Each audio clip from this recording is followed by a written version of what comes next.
Okay, I'm going to call to order the June 17, 2026 meeting of the Harwich Conservation Commission being held in the Don B. Griffin Room at Harwich Town Hall. Participation is possible this evening in the room in person or online through GoToMeeting. Instructions for participating through GoToMeeting are available on the agenda, which is published on the Town of Harwich website. We're going to start with the Pledge of Allegiance. I pledge allegiance to the flag of the United States of America and to the republic for which it stands, one nation, under God, indivisible, with liberty and justice for all. Thank you.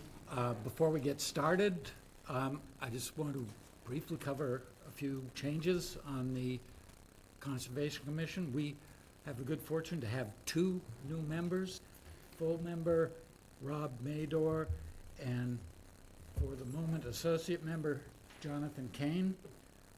Sadly, we also have to say goodbye to Sophia Pilling and thank her for her great service and contributions to the Conservation Commission. We are now, for the first time, right tonight, That's one for second. the first time in some time, we have a full complement of, we have Seven a full full, yeah. seven. Hopefully we can maintain that for a while. So, having said all of that, let's get on to the business at hand. The first item on the agenda is discussion of an abbreviated notion of resource area delineation for Queen Anne Acres LLC and Mid-Cape Church Homes Incorporated, DBA Pine Oaks Village Homes at 0 Queen Anne Road, map 57, parcel C5, 0 Queen Anne Road, map 57, parcel C6, 55 Queen Anne Road, map 57, parcel C2, 57 Queen Anne Road, map 57, parcel C3, partial, 0 Queen Anne Road, map 57, parcel H3, partial, 0 Anasas Road, map 57, parcel H2, 99 Queen Anne Road, map 57, parcel H1, partial, 0 Main Street, map 46, parcel M10, 0 Main Street, map 47, parcel C1-4, easement, 324 Main Street, map 47, parcel B1-0, easement, and SE 32-2638. This is seeking confirmation of wetland resource area boundaries for bordering vegetated wetlands and riverfront area as protected under the Massachusetts Wetlands Protection Act. This hearing has been continued from our May 20th, 2026 meeting. The purpose of this meeting and this discussion is for the Conservation Commission to pick a firm to do third-party review of the wetlands delineations on the site. Mr. Chairman, I'm going to recuse myself on this one. Okay, thank you. So, Okay. are you here representing? Mr. I am Robert Doan, representing Mid-Cape Church Homes and Pine Oaks Village as Vice President. I also have on the line Brian Madden from LEC, who is our consultant in these matters. Okay, thank you. So if you want, I'll start, because this was kind of on our requirement is, after the last meeting that we had with you, we put out a request for proposals, sent it to a number of firms. First, we kind of vetted, Brian and I vetted to make sure that these were firms that were not going to have a conflict of interest with the project, as having had any stake in the project. So we were fortunate enough to get 4 responses to that, and by my review of things, 3 of the 4 were very valid proposals, and 3 companies could do the work. I did eliminate independent environmental consultants, because it was just, there was no elaboration on any item. It was Right. pretty bare. It was basically just a price, saying, we'll do what you want for this price. So if you want, Mr. Chair, I'll go through my rationale and name the other firms, and then the commission, there's nothing formal, but this is public document, and I would happily provide it to anybody who wanted it, as well as the proposals that came in. I did a very informal kind of spreadsheet, just to go through each of the 7 tasks that we asked for in the RFP, and to evaluate how these firms met, didn't meet, or exceeded their expectations there. And just, I will say that upon my review of these, I did not look at price until I was done with my review. I wanted it to be unbiased as much as I could. So my suggestion to you is to go with SWCA. They went, I feel, above and beyond in their elaboration in response to the RFP. They will provide GIS shapefiles, which, if any, delineations are different, not just meeting out in the field and staking out in the field. They were the only firm to evaluate, or specifically state that they would evaluate hydrologic connectivity, so if there is wetland connectivity between wetlands. And they are all willing to attend up to 2 meetings. This was the only firm that I saw say that they would actually make a presentation at that A meeting, in addition to writing a report to the Conservation Commission. So, to me, they were either meets expectations or exceeded expectations. The amount is $9,990. The other firms that I thought also could do the work, so if you choose to go with them, I think they could also adequately do the work, is Lucas Environmental, and the BSC group as well. And if you want me to elaborate more on any of those, I can. Okay, thank you. I think what we're going to do is proceed with comments from commissioners, and when we're done with that, we will see if there is anyone in the public who has questions or comments. I just want to ask that those of you who want to speak this evening contain your remarks to the very specific issues. I'm not that are sure if online. Mr. Madden with LEC is trying to speak, Yes. He's muted, however, according. or he might be one of the callers, too. Yeah, There you I go. am. Okay, Yeah, thank you. Thank you. go ahead. Go ahead. Sorry, my audio is not working. We can hear you. All right, excellent. Thank you. Well, thanks for the thorough review. I think all the firms that responded, individuals are highly competent, capable firms who we've, LEC has peer reviewed their work and vice versa. So all reputable firms. It was, I did note price of the SWCA being, significantly higher than the rest. We would hope that the commission takes that into consideration. They were over $2,000 more than the next highest, being Lucas. And Lucas made the point that some of those costs could get reduced through virtual attendance meetings, et cetera. We would just hope that the commission would take that into consideration, considering that vast price difference. Okay, thank you. So, as I was saying, we're going to proceed with comments from the commissioners, and then any comments from the public. We'll discuss the ground rules for that once we're done with commissioners. But can we clarify, our new commission members, they cannot vote at this point on They this, cannot, right? because there's technically been 2 public Right. hearings on this. However, they can ask questions. Correct. And comment, but we'll start with Vivian. I reviewed them. I used, I think, probably similar metrics to the ones you're talking about, and ranked them, I think, in the exact same order that you did. So I would, again, defer to Amy on this one, because I'm in agreement with you. Thank you. Mark? I did look them over as well, and I see BSC as a very worthy opportunity. I think their fee is reasonable, and I think they're more than qualified. Thank you.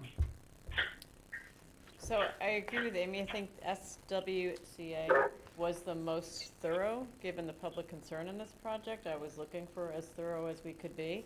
My only question would be is perhaps they're just really good at presenting and the other firms maybe would be doing some of it. So I don't know if there's an opportunity to go back and ask questions of the other firms, but from a first presentation, SWCA was incredibly thorough. Thank you. Sophia? I agree with Amy's recommendation. I also agree with Amy's recommendation. I think that the additional cost is worth the value there. Yeah, I agree with Amy. I also agree with Amy, and I think that the proposal was more detailed, and some of the details are important, like, I mean, you mentioned them including shape files. They also are way more specific about how they will deal with any differences they find with delineations, how they would stake them out and report them. And I didn't find that the other proposers were anywhere near so detailed. And I, as Susan said, I think, you know, this is such a high-profile issue here. We should Yeah. go for the most thorough applicant here. So before we proceed and have a vote, hopefully, is there anyone in the room who cares to speak on this? And before you start, the discussion here is only on this specific issue, that is accepting a proposal for third-party review of wetlands delineations and wetlands characterizations in the properties in question.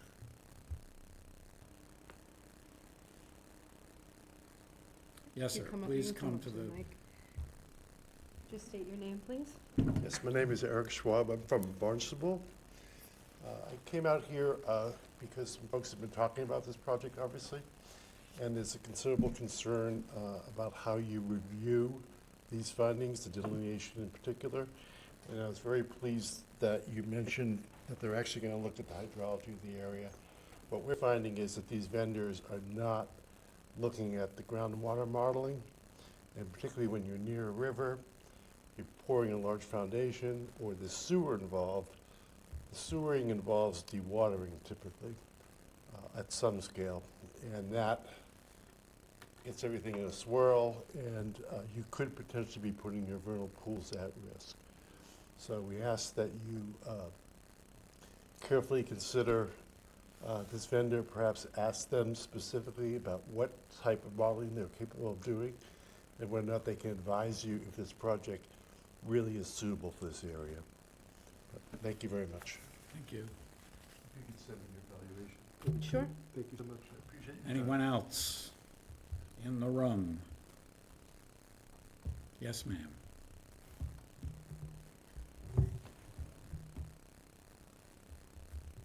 Teresa Johnson, North Harwich. I actually had a question for Amy. Mhm. I know I don't know if it was one or both of the other meetings, that we had discussed possibly including in the RFP regarding the recharge area Mm-hmm. for the potential sewering landing behind Pine Oaks. I don't know if it was included in the RFP. I know it was mentioned, because obviously that's gonna partake in affecting the vernal pools. So as we were tasked with, the application was to evaluate the wetlands delineations that were submitted by the applicant. It was the delineations of the wetlands that are going to be evaluated. The recharge area is not part of this. That will come, evaluation of recharge. Excuse me, sir? Hank? Microphone's up a little bit. It's really hard to hear. Apologies, is that better? Thank you, sorry about that. Sometimes we don't know.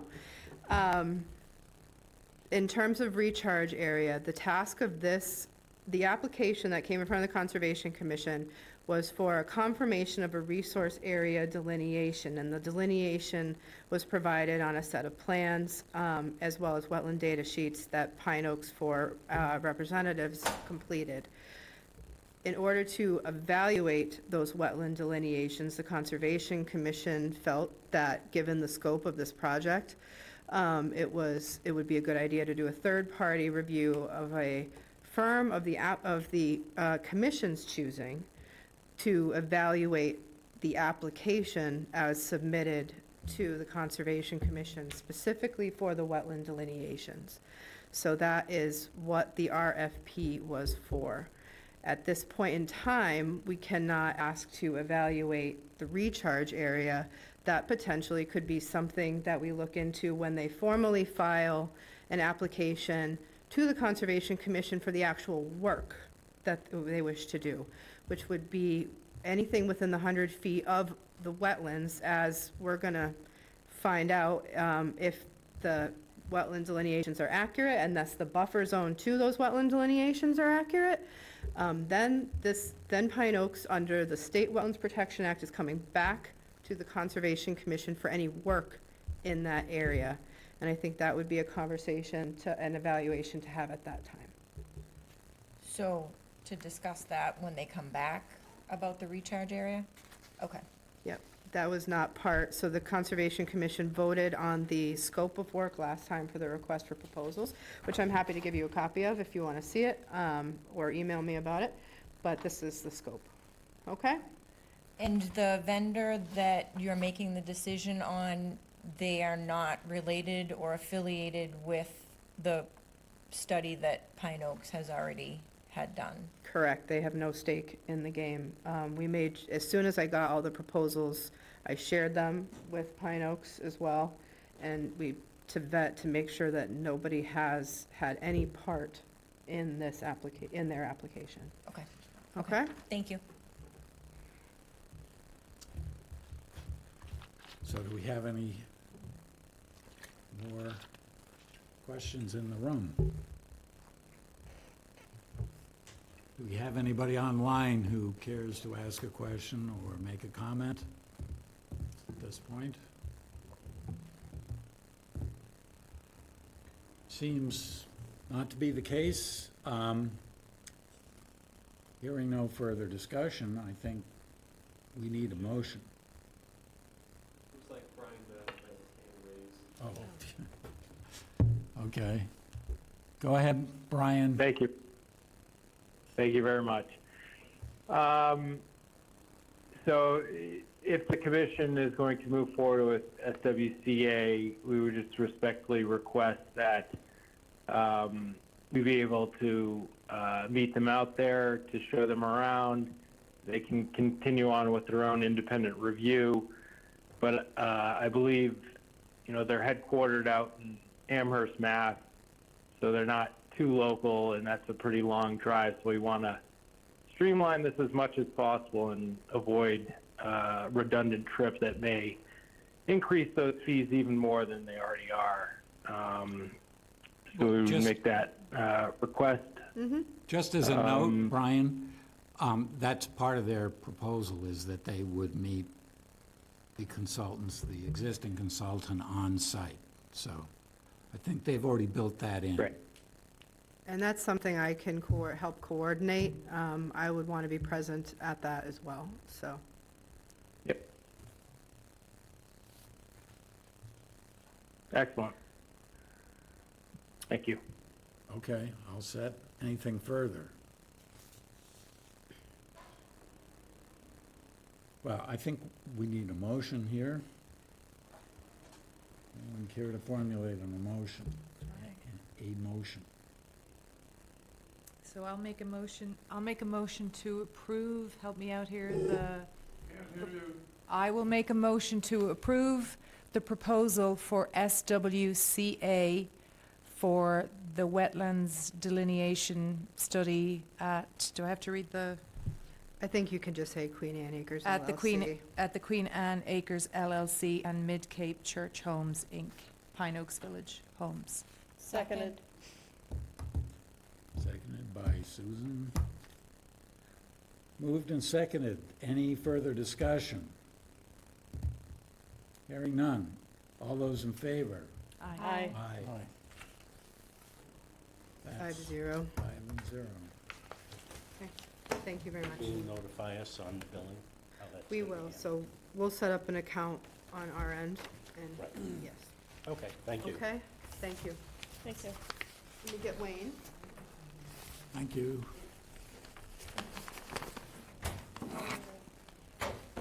Next, we have a change in plan for 0 and 45 Snow Inn Road, map 8, parcel F3,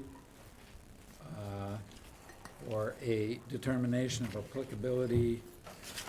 This is notated as 2025-1 for renovations and additions to an existing boathouse and installation of a grinder pump system.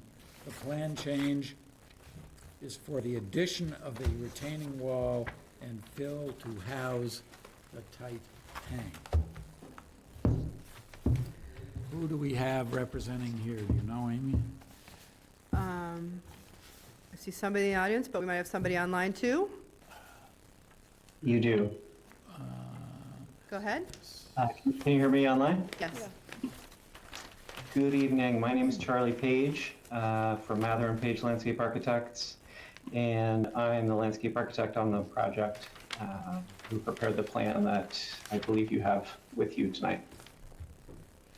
Could you describe a little bit about the request for a change you made and kind of how we arrived at needing this change? Sure.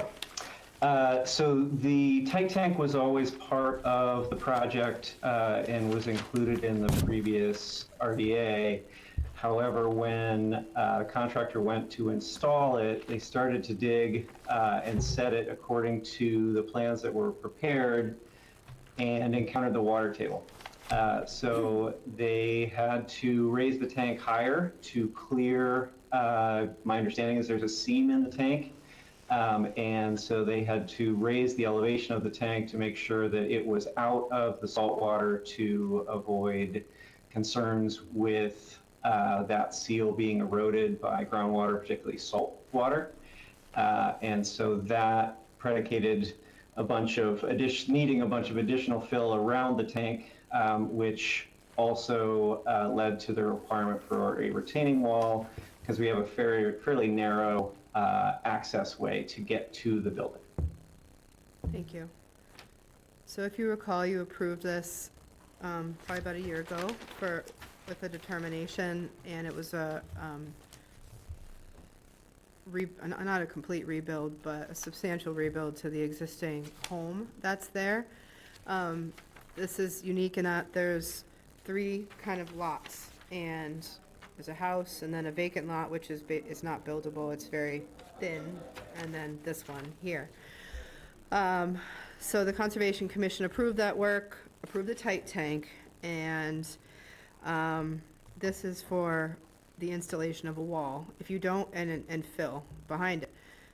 The risk of not doing that and allowing the fill is that you have a tight tank with a seam that is not always tight in salt water, potentially having problems in the future. So my recommendation is to approve the retaining wall and to allow the tight tank to not be in salt water. I did, and I apologize for this, it's not something I would normally do, but given the time sensitivity to get in and out of there, I did approve it administratively. Not something I really ever do, but time sensitivity of trying to get out of there before the 4th, I did. So if you have any questions, they're here to answer them for you. Okay, thank you. I don't have any questions. No Pretty questions? simple. No, seems No straightforward. questions? No questions? No questions. Rob? Nothing here. It's good. I have a question, which is, I don't understand I mean, I understand what you had to do. I'm not questioning what you did, Amy, but how did we get to this point? That's my question. Wouldn't the health department require some knowledge of where the groundwater is before approving a plan for a septic? Maybe they can answer the question about where you evaluated depth to groundwater in the planning process. I can maybe help you with that. I'm Chris Stoltz, I am the general contractor for that job. I'm sorry, could you just repeat? My name is Chris Stoltz, I am the general contractor for the project. Originally, when that project was going forward, we were gonna use a 1,500-gallon tight tank. The health department requires a 2,000-gallon tight tank because of Title V requirements. So that's a taller tank, so we had to sink it further than we needed to. I see, okay. That sort of answers my question. Okay, thank you. Okay. Anybody in the Do room? we have any more? Yeah, any Can I ask a question? questions or, oh, sure, So please. there was no option for making accommodations on the surface to accommodate that tank, the larger size tank? You had to go deeper? No, so we kept, okay, so the 1,500-gallon tank would have been shallower because it's not as tall. Right. So the 2,000-gallon tank, when we sunk it down, it's a taller tank, so we had to be further up on the grade. So this is the problem. So the grade is higher by the time it gets to where the original retaining wall was gonna be. So we can't slope it as much. Yeah, there's no room to slope it No. on this lot. It's super narrow. What kind of retaining wall are we talking about? Charlie will answer that question better than I can. Versalock concrete block. It's a Lego block. So water can still leach through that, though? It's not a tight wall? It can leach through that, but the tank is 18 inches above the groundwater now, the seam. Yep. Okay. And there's no chance in a 100-year storm that the water table's gonna come up and affect that? I'm sure there will, but hopefully, the once in a while storm, as long as it's not sitting for long periods of time in the salt water, that would be the concern, if something is really sitting in the salt water for a long period of time. And as a point, the FEMA floodplain there is actually about 12 feet. It's in the road, or It's over the road by about 3 feet. Yeah. Yeah. So it's not perfect, but it's better than what's there now. I think there were cesspools there, if I'm not mistaken. There was a tight tank, not a tight Oh. tank, but there was a tank Okay. that was actually near the harbor, like, I'm gonna say, like, within 2 feet of the harbor, and that has been filled in with sand years ago.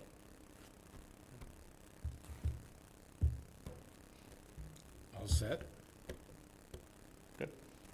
Anyone in the room have questions or comments? Anyone else online? I guess Charlie is the only person online at the moment. Anything else? We can do a motion. So I move to approve retroactively the Yeah, decision thank you. for the change in plan. Great. On 0 and 45 Snow Inn Road, map 8, parcel F3. Second. Further discussion? Is that a -2 or 3? It's not a determination, it's a change in plan. The original application okay. was a All right. determination, so it's just a plan change. Yeah, okay. Okay, so here we are again at voting questions. Can Rob vote on this or not? You can, Okay. yeah. You don't have to have been here for the original one, because that could have been, I mean, it was only a year ago, but it could have been 3 years ago. But this is the first hearing on this change. Okay, motion made and seconded. Further discussion? Hearing none. All those in favor? Aye. Aye. 6, no, 7-0. Wow. Yeah? Holy cow. Have to get used to saying that. Thank you. All right, thank you. Set. Thank you very much. Thank you. Next, we have a request for determination of applicability for 18 Soundview Road, map 26, parcel L1-6, for proposed construction of a residential addition and related lower-level site access improvements within the existing developed residential area, wetland buffer zone. Mr. Yes. Chair, before we get started, I have a question of the applicant.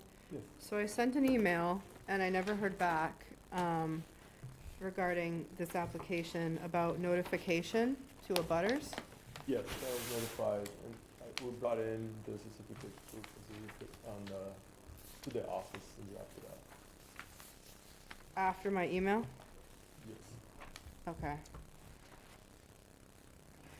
It says that you did it. My question is on your, no, on the abutter form, so this is what you gave us saying you did it. On your request for, on what you were supposed to send your abutters, there's no hearing date filled out. So how, abutters would not know what the date of the hearing was. So my question to you in the email was, It on was the filled form, out. was this filled out? Yes, and also received a couple calls Okay, from people as well. good, okay, well, requesting that proves that it was to me. Requesting information and things like Okay. that. I don't know So- if they're gonna be here, I don't know. if Yeah, they're I gonna be- I do have the receipts, I just wanted to make sure that the hearing date was on. Yes, yes. we Okay, do that. thank you. Thank you. I apologize, please proceed. Yes, so this is about an addition pretty much of owners that are getting older and they want to expand the first floor bedroom so they can move down and don't have to go upstairs and downstairs to a specific area. And the building is expanded about 10 feet out, 22 feet in. The area that is, the only area that is being disturbed is a corner area. But all of this area that we're building on is already asphalt, so it's not really any like conservation. We're not dealing with anything that has not been disturbed before. We're actually making it better because we're getting rid of the asphalt and also getting rid of the driveway coming down and into the building. Now there's no longer gonna be a driveway. It's gonna be a patio where there's actually drainage gonna be. The wall, the retaining wall that is currently there is a concrete wall. We're also gonna get rid of that concrete wall, and we're gonna make 2 4-foot walls with stairs in between, and the driveway is actually gonna be on the higher level, closer to what the street is. And those are gonna be taco block walls with gravel filled, so there's drainage coming through, and the water is actually gonna be diverted now instead of sitting in the driveway going through, because right now what they have is pretty much they tied a big pipe going into the wetlands. So the middle of the driveway has a drain, which that pipe goes into and then drops it off of the wetlands. What we're gonna do is gonna still use that pipe, but we're also gonna grade where the current asphalt is, so the water actually naturally also diverts into the wetland, so there's no issues of any water accumulation in the area, and the wetland can, be fed with more water. Okay, What's that? pretty much Thank you. what the other. So I have a question related to that. So on your site plan, you have your proposed addition here. You said you're removing the driveway. So it still shows the driveway here. It's, well, it still is, but. we're gonna Okay, I misunderstood. I thought you were putting it farther away, like putting it at the top. But you're, Yeah, the driveway is gonna be removed and being up, so it goes down, on the site plan, it goes down on the side, because again, it's a hill. So Yep. the house is down here. Yep. We're gonna remove all that path to go down, Yep. And the bottom area where the car supposedly turns and going to the garage, that garage is gonna be completely gone. That's where the addition will be Mm-hmm. and going up. And that, we're gonna build a retaining wall, so therefore the driveway is actually up above. It's no longer on the down, where currently is, where the asphalt area is. Okay. So there won't be a garage? No more interior garage, because now they have like garage door, goes into the house, and no more garage. It's gonna be all exterior parking Okay. off of the street, up in the, like, level with the street now. Yep. I think overall, it'll be an improvement, because right now that driveway is quite steep, and water does pour down there. I remember I was here when we permitted the pool and patio in the back, and they did put a little bit of a rocky swale at the base of the driveway, but I'm sure in a major rainstorm, it doesn't do much. The owners have kept very good care of the property. Basically, behind the pool fence, I looked at too, and they had to plant. They did it, the plants look phenomenal. Everything is very natural there, so that's nice to see after all these years.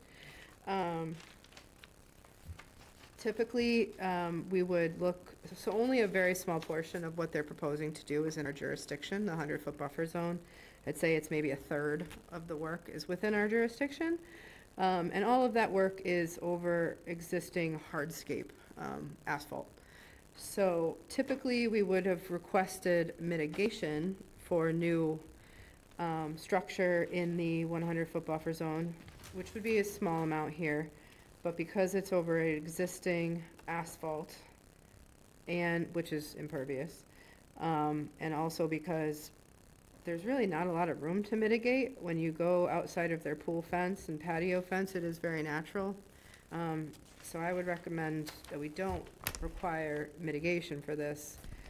I do think the retaining walls, pitching things a little bit differently will greatly help the situation there. So I would recommend approval with a -3 determination. I forgot to put that in my summary, but -3 is my recommendation. Okay, thank you. Rob? Are there downspouts on the new addition? Where's the water gonna come off of the building? How is it gonna be in that area? Good question. As of right now, it ties into that, that pipe that I told you that goes into the wall on that side of the property. The other side of the property ties into the other side because it's closer. On this side, it ties into that well, so therefore, we're gonna keep the same way, tie into the same well, so it goes into. Is that well within the 100, where that water gets spilled off? It's not quite it's pretty much a pitched, like, pipe. There was, I guess was requested last time, they went through this. I was not the one that worked on the pool area, but it's just a very wide pipe, and all the water, all the tie-ins, gutters, everything is tied into that, so it diverts the water into the wetlands.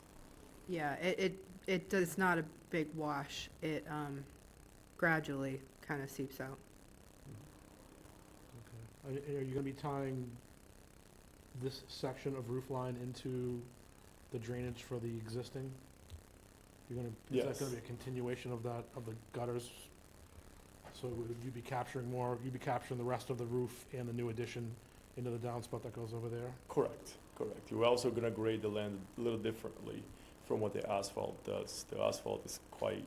You're gonna do more of a negative pitch? Yeah, and pitch it Towards the wall. Towards where the undisturbed area is, which is towards the right side, next to the pool area. We're gonna pitch the patio that way, so the water flows naturally that way. Which right now is, they did a little bit, but not enough where there's storms or collects all this water, it's not really doing it properly. That's right at the 100-foot buffer, and it's flat pretty much there. Yeah, exactly. Flattens out. So would you be against doing a dry well in that area that's somewhere up against the wall area to contain the water so that it doesn't have to go into the wetland? No, if you would like me to do a dry well, I just think that the amount of water that might collect, I don't think a dry well will be sufficient to take all that water, considering that now they're gonna have also pavers and the water's gonna drain from the ground too, it's not gonna sit there. So therefore, I think the dry well will be really getting too much water and will be like just not doing anything, but we can do it if it's something that you would like to. I mean, we do typically require, it is a typical requirement to require a dry well, and maybe if there was overflow, but, they usually do require a dry well. We could do that, not a problem, a corrugator or how much, depending on how big it's Just like. use corrugated ADS, 24-inch, do a dry well like that.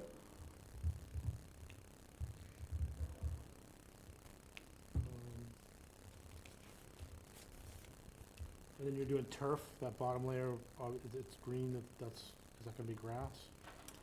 The bottom layer that is undisturbed, That's like, the bottom layer that currently is driveway. You're gonna scrape part of that out and put building, but what's gonna be the remainder of that asphalt? where the stone is, so here's how it What the goes. stone is, like, so if I'm facing the stone, like, maybe like 10 feet in from the stone, Mhm. because the new building doesn't incorporate the whole bottom of the driveway, right? It's Are only you a talking portion about of that up there, where on the we're bottom. gonna make the driveway bigger? Like, I'll show you I think you that. said patio. Is it the- One of the issues here is we did not present us with any kind of a site plan. They gave us a building plan, an existing plan, but we're trying to determine what you're talking about without having, Yeah, we have a Existing. minimal one, but just the addition, but it doesn't show some of the other things. No, okay. So you'd like me to include like the proposed site plan, what we plan on doing? Yeah. If it's not complete, if you're not showing on the site plan any patio or anything that's within the 100-foot buffer zone, site plan has to show that. Sufficient as far as I'm All right. So, let me look at that. Back on this one? I hate to have you come back unnecessarily, but you may have to. I'm sorry, I cut you off. That's okay. I just wasn't, I'm not trying to bust your chops here. No, that's fine, I was just trying to figure out, what was gonna play out on that bottom layer. Yeah, so over there, it's pretty much what it is right now. It's asphalt going down, and then when you get down there, you turn into the garage. Right after that, there is the stones that she mentioned, right underneath, and there is the pool right after, and patio, pool, Right, and the fence and all. There's no like, gravel there. Yeah. exactly, there's no like grass area at all. The only, on the right side is where all the plantings are, Yeah. and also more stones. And that's where that big pipe that I'm talking about goes through. So into when the I wetlands in come the down to the bottom of the stairs in the new addition, I'm on patio? Patio. Okay, because That is the it's pool. green, so I thought it was grass. Oh, okay, no, yeah, that's, Figure out how you were gonna do that. yeah, no, that's the pool. The whole area is where, it's on the first work that was So done that- there. So that section of fence that's there currently where the white gravel is coming out, we're gonna extend that other fence to the corner of the new addition. Pretty much. I'm gonna remove a section of the fence where the addition is gonna expand out a little bit. And that's already all patio, that's pool area, like it's So already you're just been. gonna tie in the new patio to the old patio? You got it, you got it. Just the stairs tying into the Yeah, okay. existing patio. It was hard to tell from that, but I fortunately was able to visit the site with Amy, and she was able to kind of Yeah. explain what you were Oh, doing. but- great. Okay, that's all I got. Sophia, It all looks good to me. My only thought was to make sure that the pipe that we're talking about that's going into the wetland has ample vegetation to filter through before it gets there.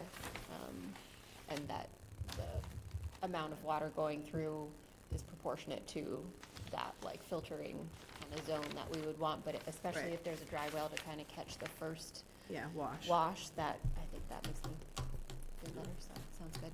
Thank you. No questions.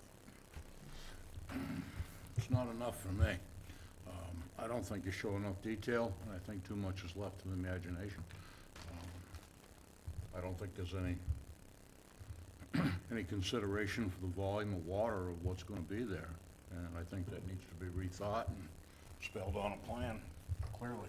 So the plan previously was already passed, which already has that volume of water, and more even, because it doesn't drain at all. So we're actually making it better according to, what we were doing compared to what it is now. If you really evaluate Right, what's the gonna be. existing site is what it is regardless of how it got there. the object is to go forward and make it better. And I don't see enough detail to say, for me, to say that it's sufficient.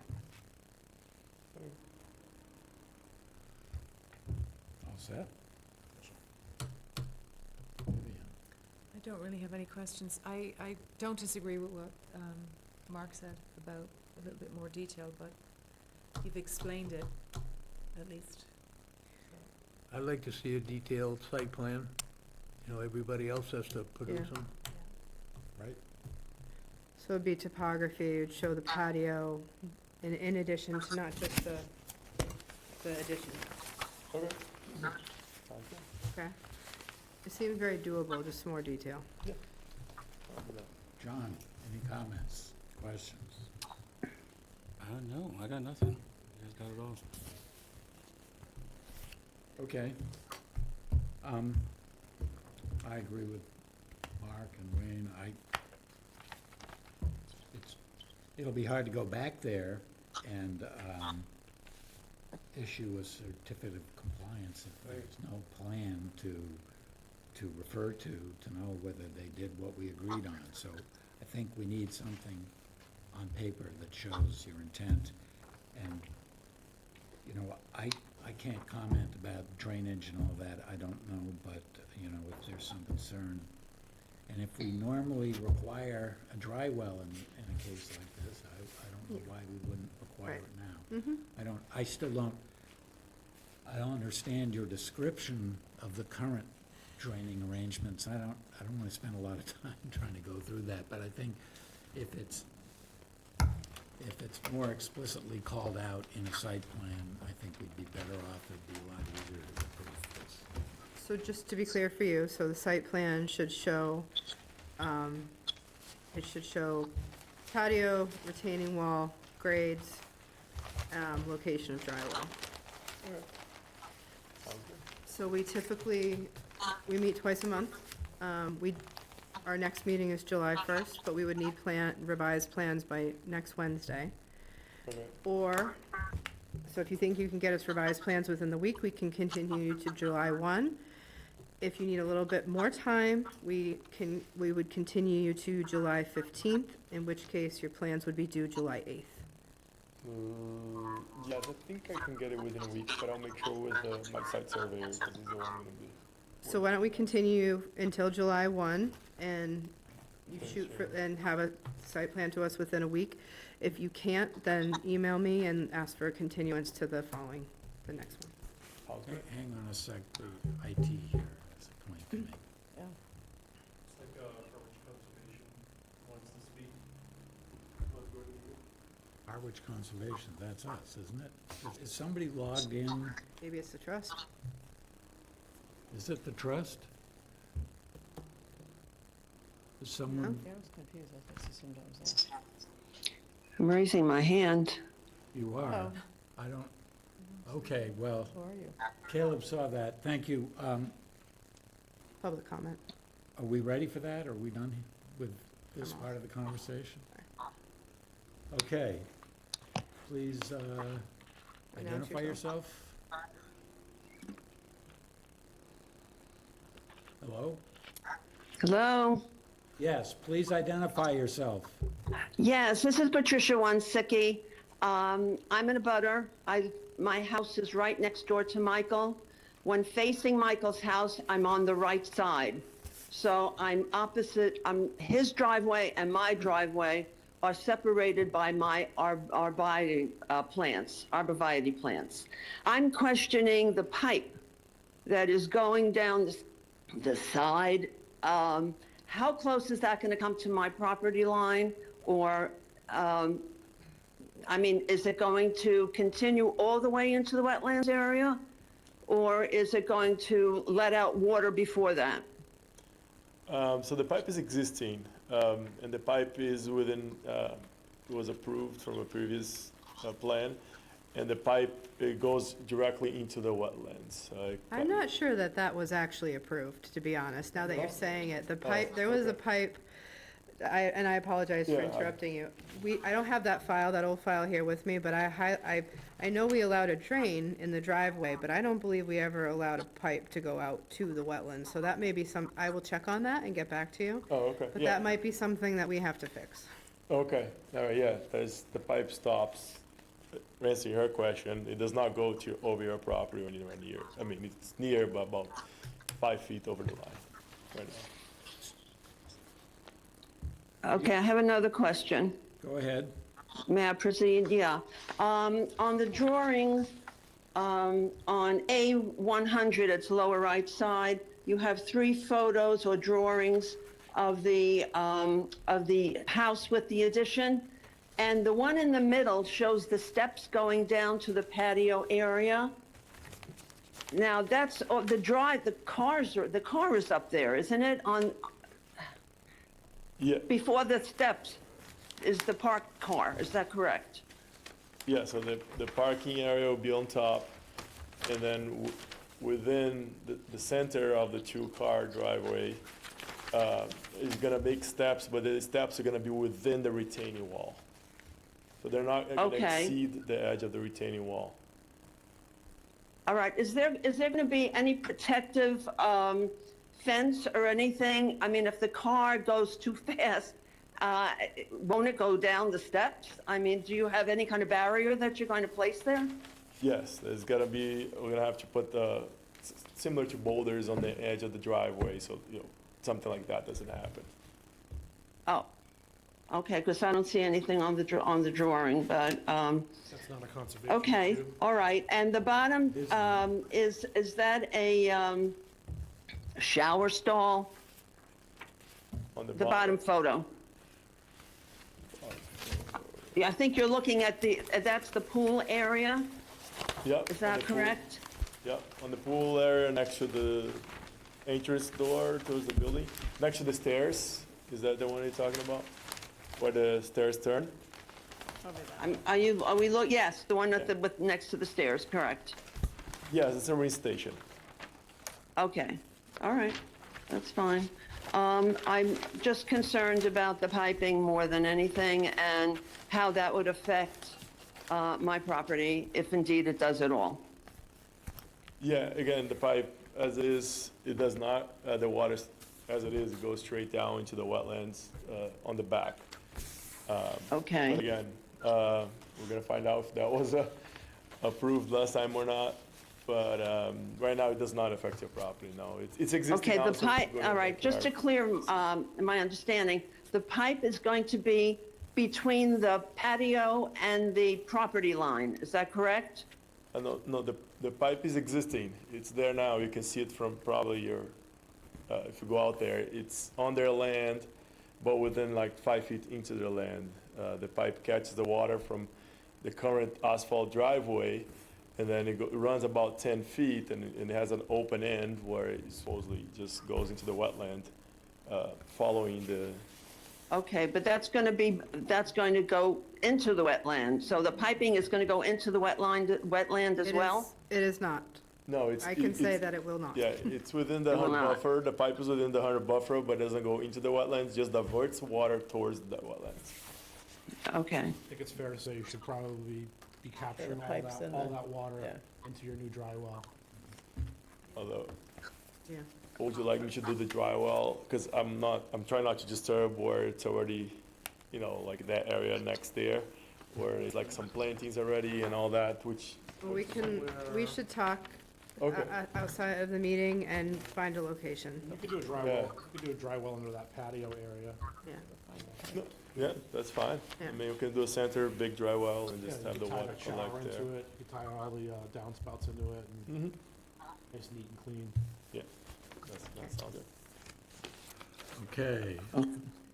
So we need to continue. Are there any other comments or questions online or in the room?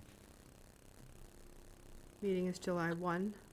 It's the next meeting. So I'll move that we continue this hearing for 18 Soundview Road, map 26, parcel L1-6, to July 1.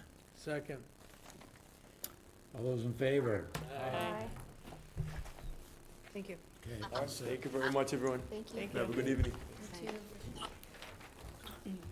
next, we have a notice of intent for 6 Paradise Path, map 72, parcel W3, SE number 32-2643, for the installation of a sewage disposal system to replace existing cesspools serving a single-family dwelling.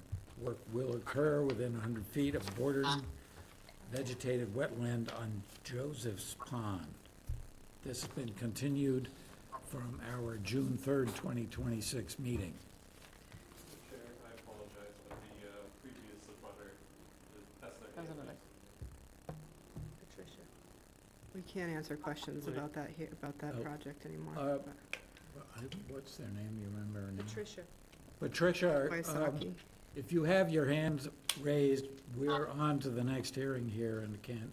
Okay, all right, thank you so much. I appreciate it, being able to see this. Thank you so much, gentlemen and ladies. Thank you. You're welcome. Okay, was that where the delayed feedback was coming from, Caleb? No. Well, there was some weird distorted muttering, which I think was, well, whatever, I guess it's gone, so we can move on here. Do we have a, So, Mr. Chair, the applicant asked if they needed or if they needed to be present, as we were really just waiting for a DEP number in order to vote on this one. I said I didn't think that they needed to. okay, So, we heard this last time. The existing house has cesspools within about 30 feet of the pond, and they're proposing to remove them and put in a Title V system with a leach area outside the 100-foot buffer, so a big improvement. We do have a DEP number, so my recommendation would be approval. And I did draft orders of conditions if you saw fit tonight. They're pretty basic, 'cause it's just a septic replacement project. And they are gonna try to keep, there were 2 trees in question, whether or not they'd have to come down, and they're gonna do their best to at least keep the one. okay.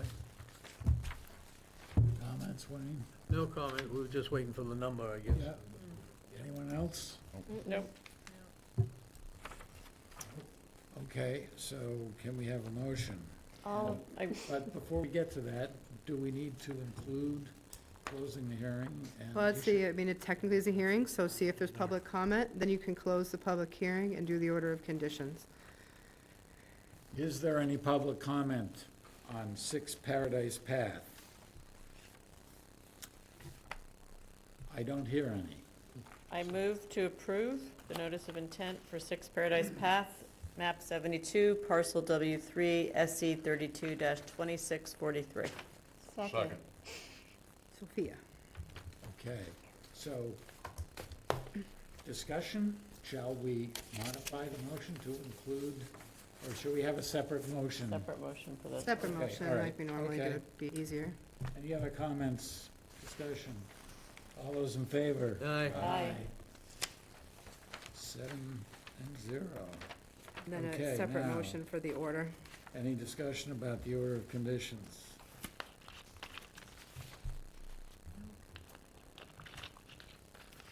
You got my comment, the spelling comment. Yes, Waddle versus Wattle.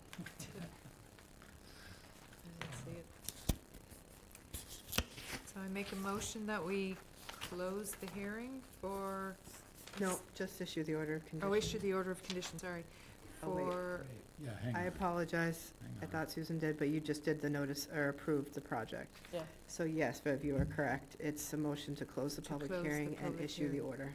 so a motion to close the public hearing and issue the order of conditions for 6 Paradise Path, map 72, parcel W3, SC 32-2643.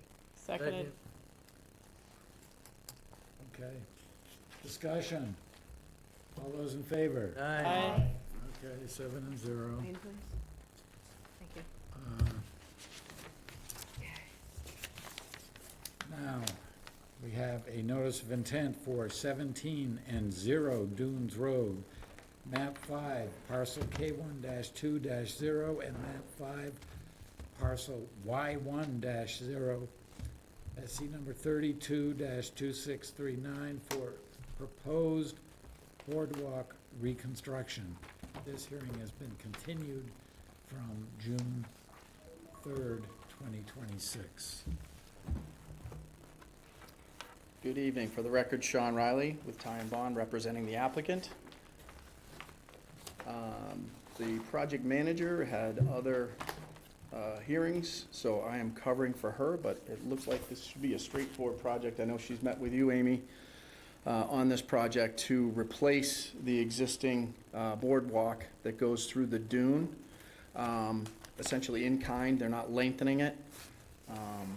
And I have up on the screen just some pictures. There's some pictures in your packages for the what the existing conditions of the existing boardwalk. It's lived its service life and needs to be replaced. Part of this project is to remove that short retaining wall that's there, do some minor moving of the sand within that area to just regrade where it's bellied up, and upon Amy's recommendation to install a snow fence along either side to keep pedestrian traffic from traversing across the dune. But again, it's in the same location, same length, same width, and any of the disturbed areas will be planted up with beach grass. And with that, I'll open up to any questions you may have. In my site summary, I apologize, I was incorrect. The neighborhood beach path is just to the east of this. This is for a private residence. But Okay. it is an existing boardwalk that has been there a long time and does do a good job at channelizing people through a sensitive area. In addition, they're getting rid of a low retaining wall, or a low timber retaining wall. So this is replacement. Would recommend, all work be done really by hand. You start at the far end and work your way backwards. So it's replacement of existing, removal of the wall, and it is for a private residence. The association path is just to the east of here. We had to continue once twice because of DEP numbers / natural heritage, and then the issue last time we had with technology. So We have all those now. We've got the number and we've got the no, we're natural here. heritage. We're here. and- Yeah. So Natural Heritage did put conditions about time of year, essentially, to do the work. I understand the whole area is mapped as priority habitat, and it's for piping plover and terns. While the terns could be in the dune area, there's not been tern colonies here, and the piping plover are really out on the beach, which is much more seaward than where this ends. So we'll put the conditions in there of time of year, but I don't foresee you needing to do it. Plus, I would guess that this work is gonna be done hopefully after its season anyways. Yes. So, And it's a relatively quick project. yeah. So I would recommend approval of this one.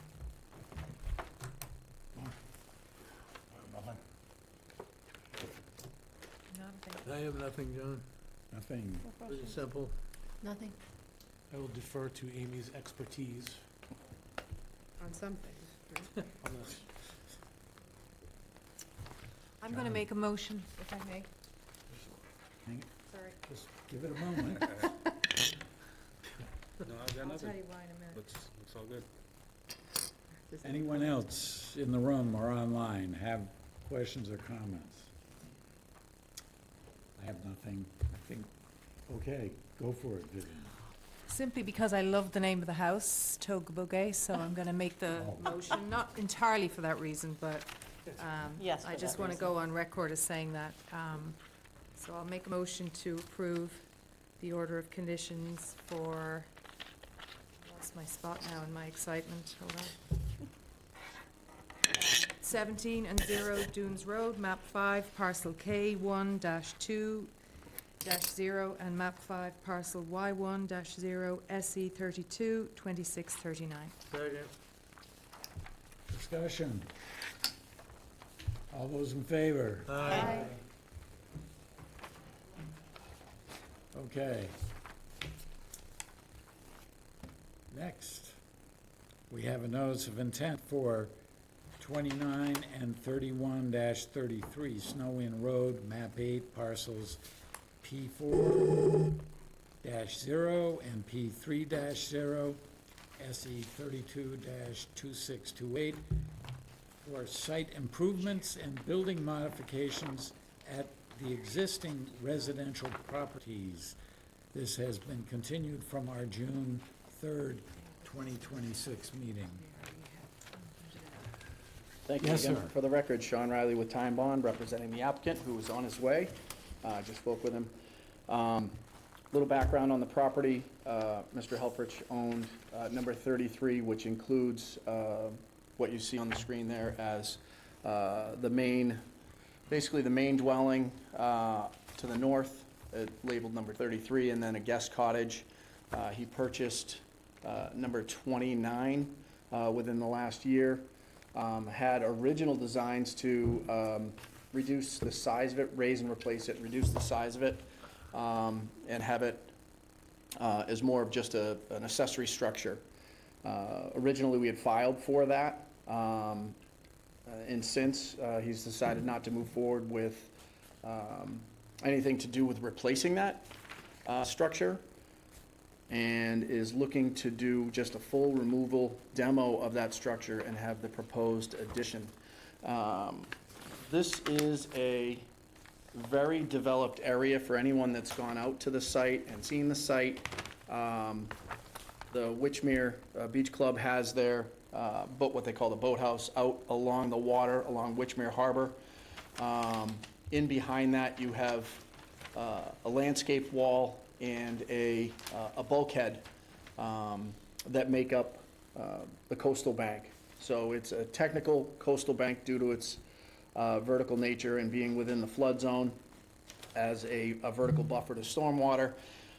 It's not a sediment source. It's actually behind a building, a parking area, and it flanks out on the neighboring property. Behind that is number 29 and an existing fence. The fence is right along the property line, right out in front of 29 on the water side. And so 29 is proposed to be demolished. We've been before the zoning board. We've also been before the Board of Health. We've received approval from both of those commissions, those boards.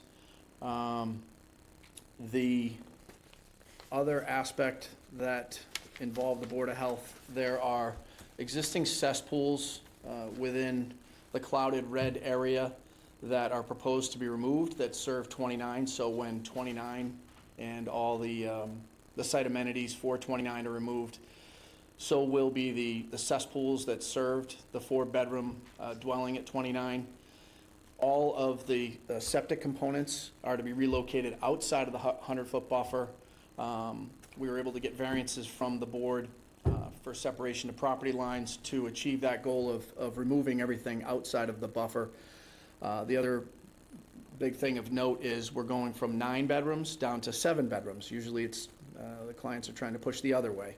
So with this project, we end up with a net reduction, mostly due to all of the reduction within the 0 to 50 that they're proposing. And with the proposed addition in this shaded area off of the main house, it'll come down in a second, that shade area off of the main house within the lawn area. There's no native vegetation to be removed as part of this project. The other item of note is they're proposing to add a retaining wall along where that fence is now, so they don't have this terraced area down to a lower level, have a 3 terraced lawn area. So they want to incorporate the lawn area that's going to be replacing the structures that are on 29 with the addition, so that's a contiguous area out. The retaining wall is slightly within the flood zone. So the flood zone elevation is 11. The ground level adjacent to that fence at the lowest point is elevation 10.6. So should there be a 100-year storm event, the still water flood zone would essentially go up the wall 5 inches on that low end. We don't see that that would have any impact whatsoever on any neighboring properties. We received a number of recommendations from neighbors, including the Witchmere Beach Club that is immediately adjacent to this, praising the project and giving it their full recommendation. As I said, there's a net decrease and removal of everything that is within what you see within the 0 to 50-foot buffer. One of the anomalies that we're asking for, and again, we try to look at each of these projects individually. This is a fully built-out site. I know that you like to have only native vegetation planted within the 0 to 50-foot buffer, but I think this is a unique case where we're asking for a row of arborvitaes along the property line for screening. This really is not a conducive area for habitat enhancements. Where it is built up, we're replacing the fence with a wall. So we'd ask for the exception to have that. Really, the only other evergreen alternatives would be cedars or the like for some sort of a screening along the property line. So we would ask for that. We did submit a variance request letter. Thank you, Amy, for pointing that out, that we hadn't originally asked for that as part of this package. And with that, I'll open it up to any questions you may have. Oh, one more comment. We do have, I heard your concerns about dry wells. All of the roof runoff will be directed to dry wells, and that should be on the site plan. Thank you. Amy? I'm not sure if, was it the letter asking for the variance, was it an email? Was it, I don't seem to have a It was an paper email. copy? It was an email from Jen Gracia Okay, in the letter format. okay. There's a letter attached to the email. I will Yep. double check. I'm sure we got it. Yep. She's very good at that. Oh, yeah. So thank you. Prior to our previous hearing, where we didn't open this, I had sent a number of questions to you folks to answer. One was, I guess we'll start with the vegetation one, since we ended there. I understand, the argument that the site is highly augmented or altered, but I also see this as an opportunity to add something native there.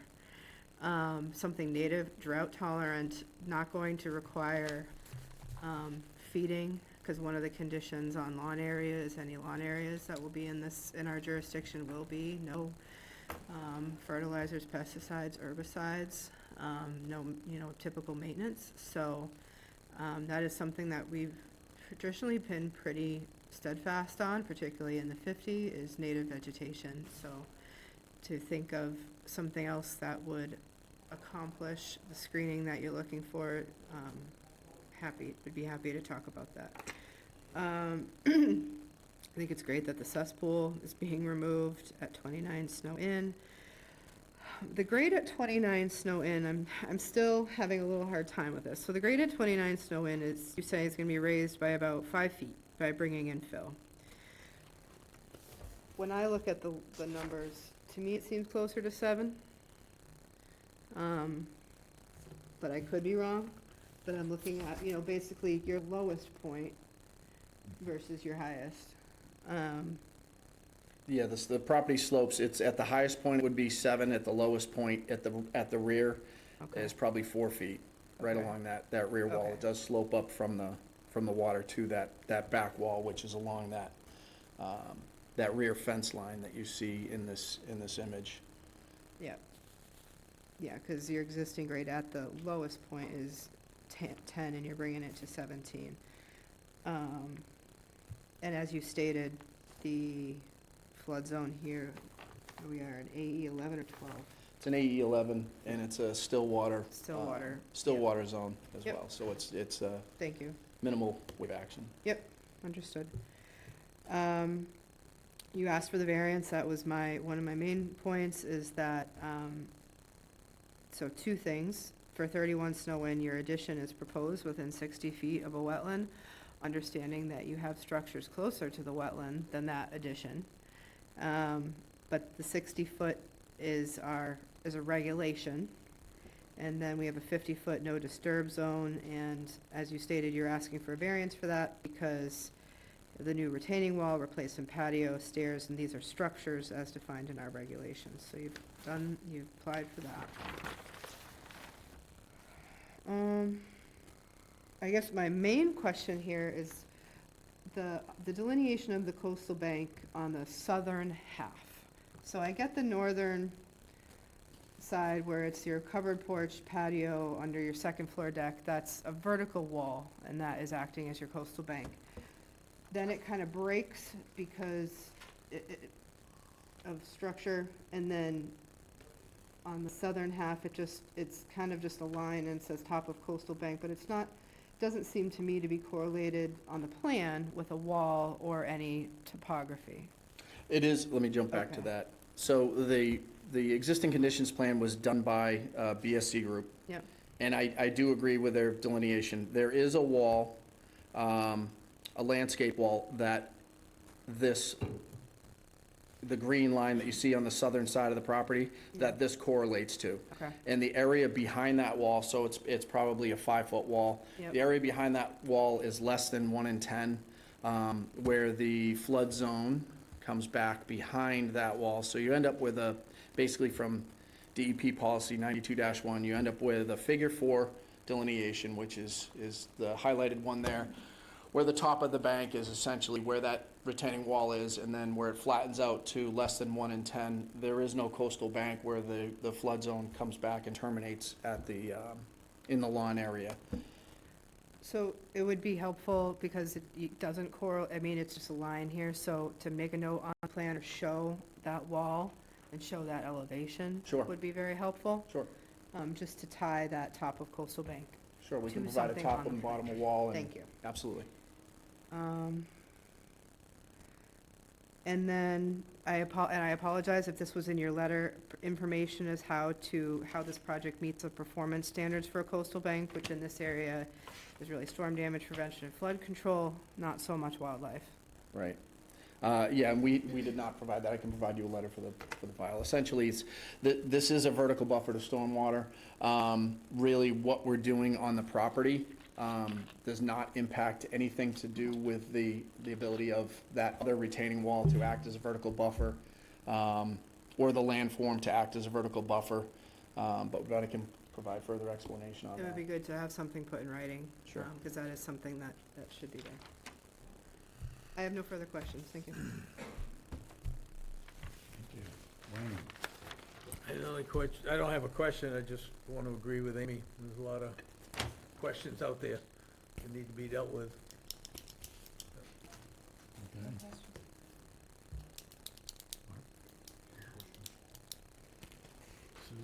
No questions, other than I would love to see more native vegetation.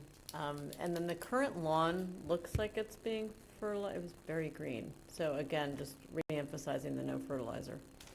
Understood. Come up, excuse me, if you want to talk, please come up and identify You have to yourself. come up. I'm the homeowner. Okay.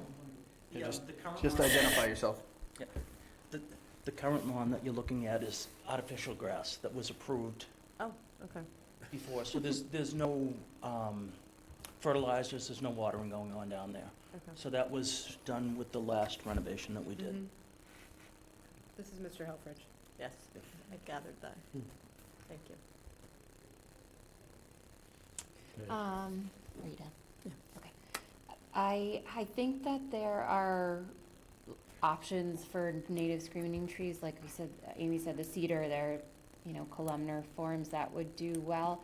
I guess I think that arborvitaes, I feel pretty neutral about if there is a good reason to want to use them, and I noticed that on the plan, it says proposed high evergreen arborvitae tree, so if there's if it's a height issue, then I personally would feel fine to give whoever's making that decision the leeway to use something like an arborvitae, which is low needs for fertilizer and pretty much no risk for, you know, a pest or disease issue that somebody would decide to treat for. So I think like one option is like a Taylor juniper or something similar like that, but I don't have a problem with an arborvitae if there's like if there's a height thing, so. The issue there is the overlook. The overlook for the harbor is on top of the clubhouse there. I see. So it looks directly at our property. Right. So we just, a little bit of screening there. Yeah, So- okay. And we're very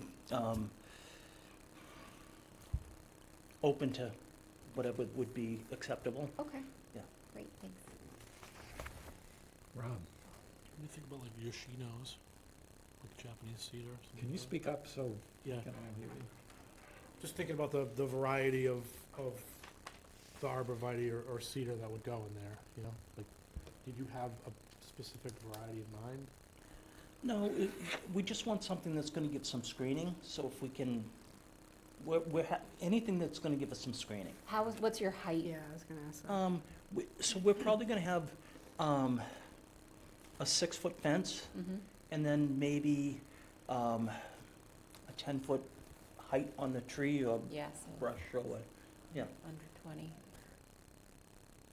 How would the commission feel that, because this is so high, it is so highly altered, allowing something like an arborvitae, because cedars grow at size don't transplant very well sometimes in near coastal environments like that at times. But if they were to do the arborvitae, but maybe on the landward side of it, do a row of some natives just to give it a little, just something native there. It wouldn't be a huge amount, but Yeah, that's fine. I mean, I think Yeah. the only. that's the just a The only question, good size cedar you could probably get is a Japanese cedar, which is not native anyways. not native anyway. Part of the arborvitae family, but. So if we were to put something on the inside, what would you recommend to coincide with that to provide some sort of a, just given the area that is, it's up on top of a. You would do like a secondary planting. Yeah, secondary planting That's on what the I'm inside of the. thinking yeah. is, and because you don't have real habitat per se there, I would look for something that is maybe very pollinator friendly and drought tolerant. Like a, A like a. 5-foot, like a 6-foot butterfly wide meadow. strip or, I know somebody that, or some shrubs, but shrub and perennial mix is what I would suggest. butterfly habitat, I hear you. I know exactly what to do. That's a couple of our thoughts. I don't know if everybody agrees to it, so. So why does it have to be an evergreen? Why can't it be something like a red maple or a line of red maples that would also provide screening and would be native species that would provide some habitat, some real habitat, as opposed to a long line of arborvitaes? I know it's not quite as effective as screening perhaps, but still it would provide some screening, would relieve your eyesight from staring at the That's thing fine on too. the other We have that on the north side of the property, that would be fine. I think that would present a management issue down the road. do. Yes, I do. I think sticking with something that's gonna be like a columnar and does the trick and is. Okay. I think Something in probably 20 years, better. it's gonna be the right size rather than having to Mhm. whack it back and get it to fit. Yeah, but I do like the idea of adding some, benefit, because it's in that 50-foot buffer that we really like to see everything native, so I think we could check both boxes with that approach. That's just Yes. John? So 29 and the next to it, I'm assuming is the patio area? Is that where all the trees are going in here? They'd be going along the fence line that you see up there. Above the wall and where that old house is there, that's gonna get torn down. So once that's torn down, what's going in its place? It's just being replaced lawn. Lawn. Cape Cod. Okay. I would agree with everyone else, a good meadow mix, maybe some higher growing shrubs to go in and amongst the arborvitaes would be good, but if we're taking out a building, we should put something beneficial there, I would think. And we could L-shape it along that, in the same location we have the arborvitae's. Yes. All set? Yeah. So I have a question about the lawn. One is, I mean, you noted it was AstroTurf. I'm not sure where that is. I did notice when we were at the site that the northeast corner there in front of this porch or whatever it is in the northeast corner, that is now AstroTurf. It is. Mm-hmm. And were you saying there's also AstroTurf on another part of the property? No, I thought that was a Just- question that they were talking about. No, I meant the other lawn. Sorry. Oh, up thank above, you. yes, that's just Cape Cod lawn. Nice Cape Cod. Don't remember what it looked like. But And so where you're proposing new lawn, that is going to be actual grass seed? Yes. Okay, and you're in agreement with a native seed mix that we Mhm. approve? The drought tolerant. Yep. Mostly fescues. Yep. Yep. So, we had some discussion, I think it was several years ago, about AstroTurf. We did, yes. Did that ever result in any changes to regulations? Because It I don't didn't. know We that- were trying to, so the discussion, and it may have even been for this project, or maybe it was a I think it was for the Witchmere. Witchmere. for the It was test Witchmere. Yes, it was, for the pool. Whether to consider it something similar to like a patio or something like that, because it is artificial and it is structural, And it's plastic that and it's could plastic, but, end up yeah. in the We water. we did not end up making any changes, Okay, well, long story short. all right. I guess. It was very situationally allowed, and I think there's like 3 properties in Harwich with it that I know of, so. I'm happy to replace the AstroTurf with lawn, too. Whatever's, We just want something that's definitely not gonna be treated, pesticides, herbicides, nothing. right. And I would not think it would be a good idea at all to be agreeing to let anyone install AstroTurf now within the 100-foot buffer, but I don't think we Especially have in a the reg. 50, this is in the 50, yeah. right. Yeah, but I'm sort of up in the air about what to do with something that's already there. Because you're gonna shed plastic, ripping it out as much as leaving it there. Right, So, I kind of don't, ambivalent about leaving it or taking it, yeah. so I'm just inquiring, because I was confused about where you were talking about. We can put it those. in the conditions if, I know we have to make a few little plan changes here, Right. but if you end up approving this, we could put it in the order of conditions that they are allowed to remove it and replace it with a native seed mix. Right. Okay. So do we have any other questions on the commission? So in the areas where you're gonna be doing your native grass replacement, can we require certain soil conditions in those areas? And certainly chat about what those conditions could be Certain amount, depth of topsoil or? to make sure that it Indoor actually compost. stays, yeah. Yep. 6 inches Just in to give you- topsoil. Just to give you a fighting chance so that you Yes, wouldn't have to try to further remediate it in the future with correct. synthetic stuff. I know in the past we specified Black Beauty as a heat and drought tolerant grass. Is that still the accept? Black Beauty has Kentucky Blue in it, doesn't it, a little bit? Yeah, I would say like a fine Yeah. fescue, or even the tall fescue that has like a micro clover in it, or should be Yeah, the 2 best so- options. Okay. So Black Beauty would be a no. Okay. It's close, but not quite. Micro clover. Micro Micro clover, clover, yeah. fescue mix. So, question, Rob, if we're specifying drought tolerant, low nutrient requirement seed, does that affect your assessment of how much topsoil is required? Or the requirement for compost mixed in with the topsoil? I mean, I think part of it has to do with timing of the lawn going in. Oh, put a foot. I know. Yeah. If they're gonna be doing this during the summer, they're gonna need more organics to help with germination and whatnot. just because you're doing a low, seed that doesn't require a lot of food, doesn't mean that it's not gonna require any food. Especially at the beginning, right? Yeah. Slow release nitrogen, or? So you just want a thick composty loam, We have no problem with that. because you're gonna be disturbing down to, chances are you're gonna be removing hardening. Mhm. So, something that could act as almost a re-silter and a re-hardening effect, combined with a composty loam, will give you generations of nourishment for the grass, and just want you to be successful, rather than getting something in there that's weak.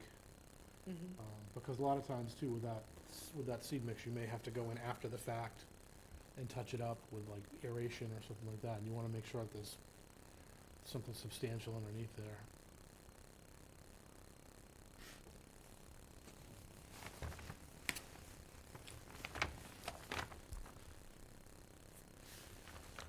This is gonna be an ongoing conversation. Yes. It's my life.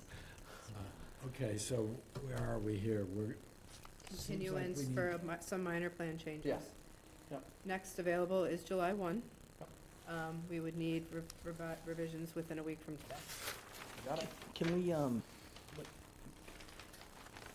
we approve this with a continuance on just plantings?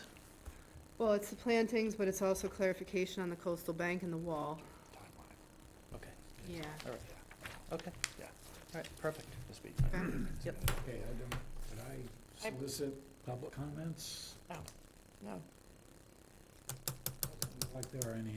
Is it okay if I, through the chair, just summarize what you guys are looking for, just to make sure Sure, we're all on the same please. page? So, Sorry, I should performance be- standards narrative for the coastal bank, Correct. fescue microclover lawn, 6 inches of enhanced soil, keeping the arborvitaes, but then enhancing with a meadow, a butterfly meadow on the interior of that. Couple shrubs in there would And be a couple good of too, shrubs. bayberry, something. Did I miss anything? Coastal bank. Yeah, the coastal You bank. said, well, you said that? Okay. Yep. I think that's it. Okay. Sounds like a lot, it's not too much. So, perfect. All right. Go ahead. All right, I'm back. I'll make a motion to continue 29 and 31 to 33 Snow Inn Road, map 8, parcels P4-0 and P3-0, SE 32, 26, 28. Second. All those in favor? Aye. Great, thank you very much. Thank you. Thank you. Thank you so much. Good night. Next, we have a notice of intent for 12 Old Campground Road, map 30, parcel C12, for proposed construction of a residential home on a vacant lot. Your Honor, I'm gonna have to recuse myself from this one also. Okay, Wayne? Thank you.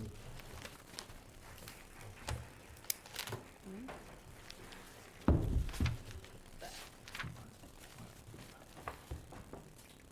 I have? Thanks much. I think Wayne has owned half the town. These were some of his properties years ago.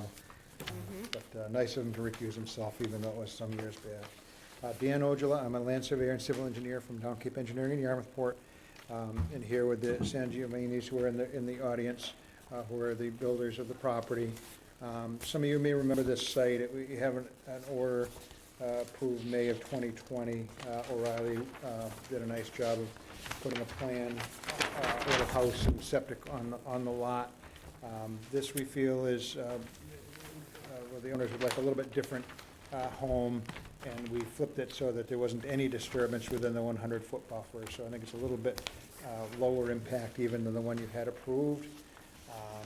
We're looking at a site that doesn't disturb anything within the 100, and it's just a little bit within the flood zone prior, there was some, fairly significant regrading around the house. This, we're kind of working with the slope. We pulled the house up to the front.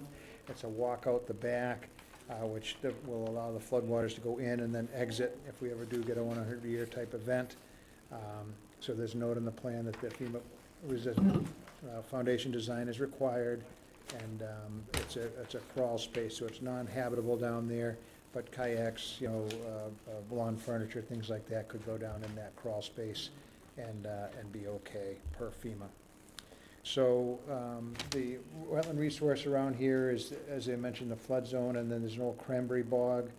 The area where we are was worked a little bit with some borrow pits in the past, but the bog is a nice, well-defined 2-foot jump up, so it's top of slope. It's as shown on the O'Reilly plan that you had approved previously, and again, instead of getting just a little bit within the 100, we're completely outside of the 100 with the work limit line.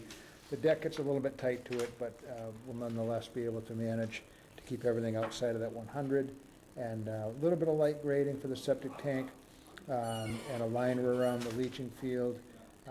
Again, a coastal A zone, you're talking about floodwaters coming in all the way from the sound, a vast amount of volume, and a tiny little bit of fill here is what I like to call a pin in a bathtub. It's not going to affect anybody because of the vast nature of a coastal storm event.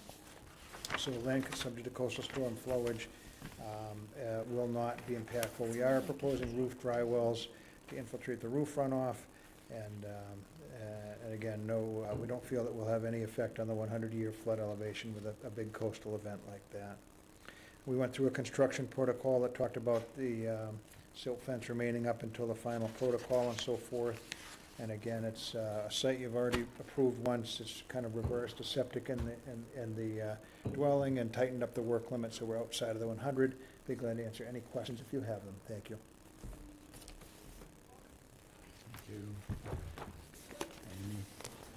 Dan, did you happen to know if we had a DEP number for this one yet?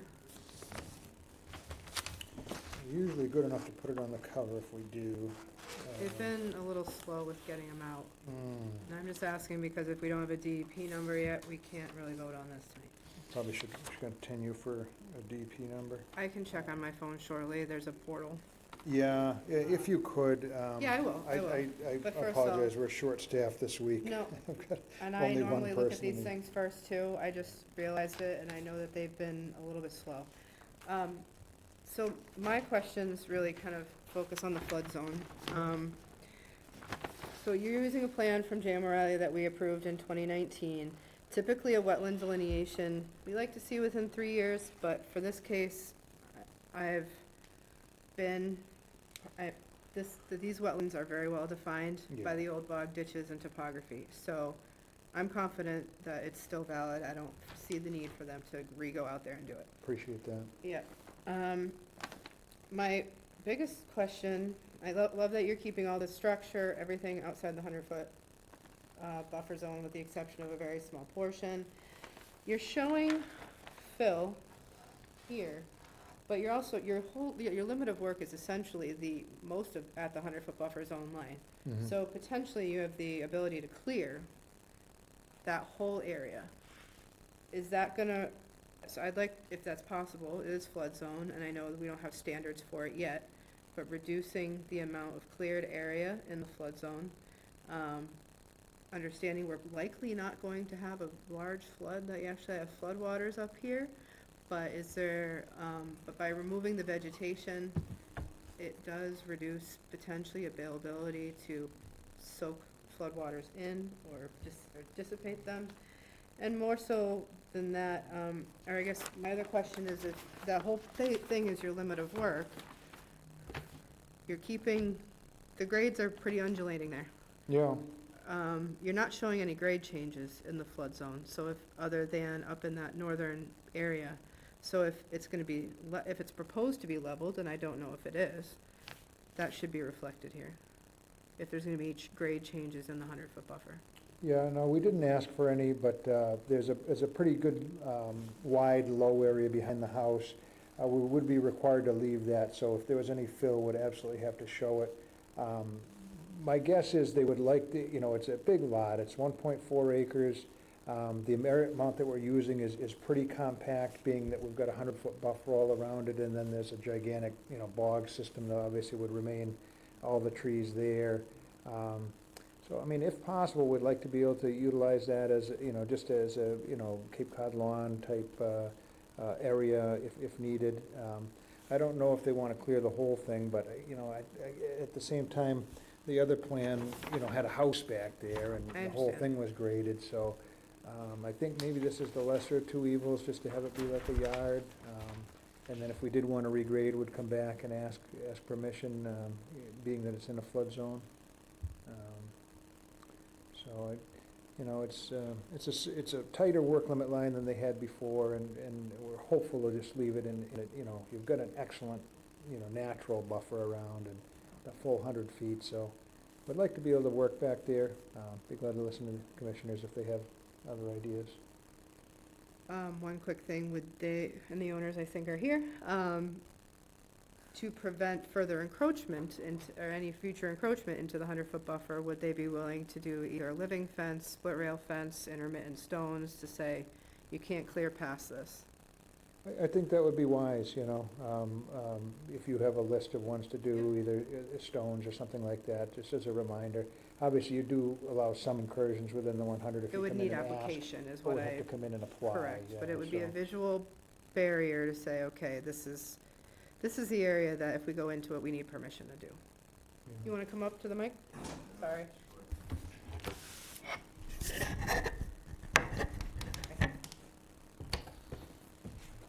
Hi, Dan San Giovanni, owner of the property.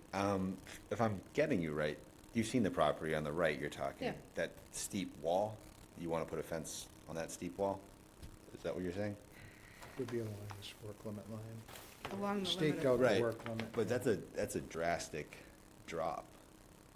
So we could put it in the flat area maybe, I mean, if Yes. you got a big hill, that's kind It's, of a natural it's border. meant to be something to know, so you know where the 100-foot really is, so in the future, if you wanna do any work past it, Okay, and it could be intermittent stones, it could be it could be a denser planting okay. right along that line, it could be fencing. All right, I'm, like from what you're saying, I'm picturing like a fence at the top of the hill. No, Bama. no, That no, seems- and I understand that it doesn't have to be continuous. Okay. That's just a thought, so. No further questions from me. Sorry. That's good, Rob.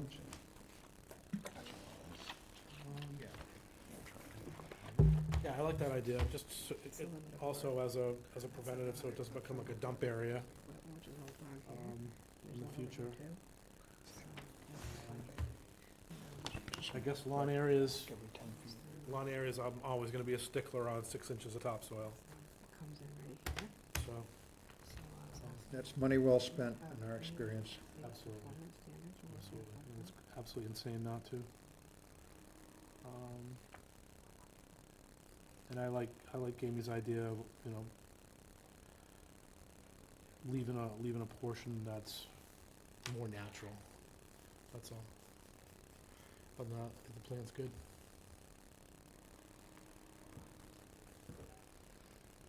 Okay, thank you. Sophia? I have no questions. It looks good to me. No questions? I have no questions, looks pretty straightforward to me. No questions, looks good. No questions. I agree with Amy. I think along the 100-foot buffer, maybe a denser planting or something just to, if someone walks back there, they go, okay, I'm not going there. Obviously, with the topography where it makes sense to do it. Right, right. Mhm. Yeah, that's, I was just kind of confused. with Yeah, that. don't need anyone falling down the hill trying to put in a fence. That's not necessary. Yeah. But I think some type of visual Sure. cue would be good. Okay, but just to be clear, Oh, I gotta look for the this whole detail. thing is outside the 100-foot buffer and in the flood zone, so can we just, can we be conditioning things about a potential lawn in the flood zone, but outside the 100-foot buffer? That's hard because, so the state still doesn't have performance standards for land subject to coastal storm flowage, which is the flood zone. We're working on ours, but you filed before we were doing that. I would say probably not, but we can highly recommend that you use a native grass mix if you're gonna use it. And because you are low in some elevations, so you're probably not terribly far from groundwater in some places, just to try to not put down chemicals. That's fine. I got a little kid, I don't need to run around with Yeah, you don't chemicals. want, yeah. So that would, while I don't know if we can condition it, we can certainly encourage it. I'm just gonna look for a DEP file number. Are you for talking about like a building permit that we're talking about?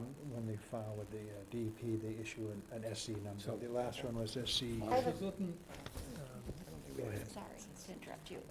Are we also suggesting the delineation as a good idea for future, What do you mean delineation? well, the 100-foot buffer, like the visual thing, the denser planting, The is living that, are we just suggesting that as a good idea, or is that a requirement?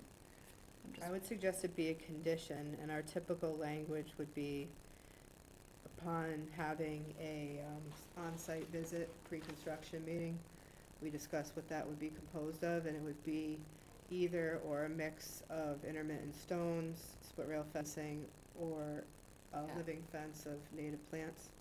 Follow-up question, is that because of the potential for confusion in this particular? It's to site? prevent, it's not that you can't do anything in the future, it's just that that would be a visual thing. We see encroachment a lot, unknowingly, Mhm. people.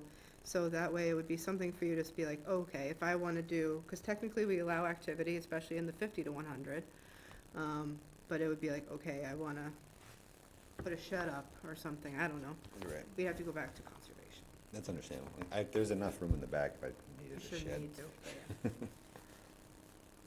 It's more of a preventative Yeah. measure to say, And I okay. think my opinion is because that's touching the 100, you would have the authority to do that. Yeah. The other one, if it's a suggestion, we'll follow it, and we're not objecting to it, but I think because you do nick the 100 on that, that's fine with us. We do not have a file number. Okay. Well, So if that there's means any if chance we could continue and then just administratively, Yeah. without coming back for the additional expense, or do you always like to attend? So up to the commission, but like we did with 6 Paradise Path this evening, we were just waiting for a DEP number. Mhm. So we continue, but essentially have it ready to go with an order of conditions drafted. If the commission it's not gonna- is amenable to that, I sure would appreciate the cost savings and not having to mobilize again. Yep. But up to you, of course. Do you have any other outstanding questions that you feel like you want him here next time? No. All right, so we do need to continue. Just one thing. Yeah. On the 100-foot buffer, like kind of a border, I see a lot of it in my day job, is like landscapers will just whack everything back there because they don't see anything. It's just a thing to give them some kind of cue, right? If you have a landscaper go back there, say, don't go past this, just something like that. That's all. Sounds reasonable. Can we have a motion? And I we- move, We agreed July Okay. 1. Is that right? You agreed to that? Yeah, I don't, especially formally take the vote next time when I'm not here. Correct. Just in case they come up with some, Right, I landmark doubt it. ruling. But yeah, seeing as they issued the other one, I think it'll be routine. We will likely close the hearing and issue the order next time, the permit. Sounds good, and if anything pops up, I'll come back and attend, but I appreciate the being absent next time. Thank you so much. Thank you. Thank you. thank you. I move to continue to July 1st, 12 Old Campground Road, map 30, parcel C12. Second. All those in favor? Aye. Thank you. Thank you very much for your time. Thank you. Appreciate it. Thank you. Okay, next. And you get Wayne.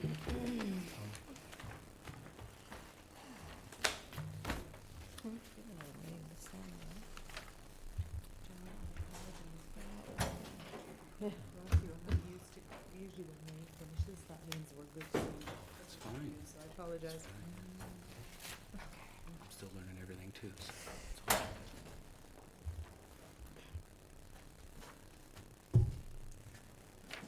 Okay, next we have notice of intent for Mill Point Road, map 1, parcel J1-96, SE 322637 for the construction of residential dock and seawall improvements with salt marsh creation. This hearing has been continued from June 3rd, 2026, and the applicant have requested a continuance to July 15, 2026. Bless Bless you. you. I'll move for continuance to July 15th. July 15, yes. Second? Okay, moved and seconded. All those in favor? Aye. Next, we have an order of conditions for 38 South Chatham Road, map 6, parcel L1-2, SE 32-2642, for proposed expansion of a second-story deck, permeable patio addition, asphalt driveway removal, can't do that word, permeable driveway expansion, and small sports court located within the 100-foot buffer zone to a wetland, lawn removal and mitigation plantings within the 50-foot buffer zone and bank. This has been continued from June 3rd, 2026. Why is it continued? It probably was a copy and paste. It's Yeah. not, no, that's an order of Just order of conditions. conditions. You voted approval pending these draft conditions. So do we have discussion Conditions about are the conditions? on your table.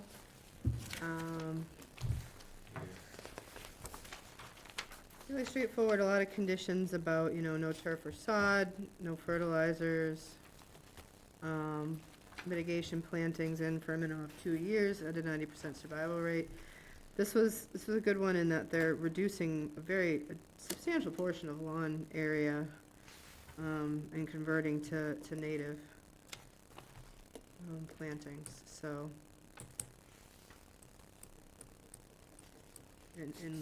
In trade for a little bit more deck and patio closer to the house, so.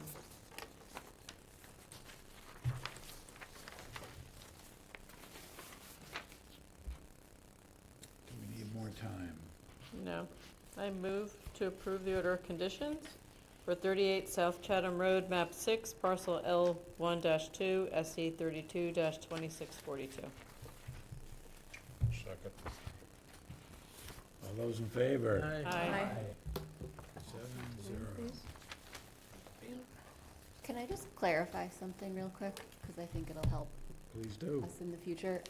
I know what the 100-foot buffer delineation is for. It's that we don't always even suggest it in a lot of projects, so it's like, I was looking for because I didn't make it to the site, which didn't help, but is it, a situation where it would be more confusing as opposed to one where it's there, but we don't say anything about it during the hearing, so I was just pushing a little bit on that to learn more. Yeah, I would say because it was a vacant Yeah. lot that was very well naturally vegetated, it's just because normally we would say, okay, we would do it at the 50 and do a no disturb zone. Yeah. This isn't a no disturb zone, this is more of a You need to ask them, which is unique. It It's is unique. to put a, visual, and also it's a financial burden, I an extra do step for understand. them. Yeah. Which I think is a great idea, it's just getting It the was a little new. context of, Yeah, if you looked at it, the concern would be they would just go in and clear cut the whole thing. yeah, there are a lot of properties where it's you don't know to ask, so I'm in favor of it. It's something maybe going forward, it's Yeah. for being a little bit more standard, Yeah, but also because they're gonna be clearing in the flood zone with no mitigation, which they don't technically have to do it, I was like, maybe that's a little bit of a yeah. give and take. I think that's where split rail is nice, because when you're the landscape person, when there's split rail there's something going on. Sure. Versus a couple random plantings or stones, which over Right. the course of time, you have no idea, But they're there. why they're there, or who put them there, or change of ownership, no one's gonna know, it's gonna be hard to trace back the origins of why they're there. But his point of the topography is drastic in time, just so it doesn't make sense, you're gonna do it up this hill and then down. So intermittently would be fine. It's one of those rare properties that it's in its virgin, well, you know, relatively virgin for Cape Cod state, that with like no invasives. Yeah, that's special. Really, really nice property, so. So I have one other point of clarification to the previous hearing, which is about Rob's unequivocal statement that there must always be 6 inches of loam.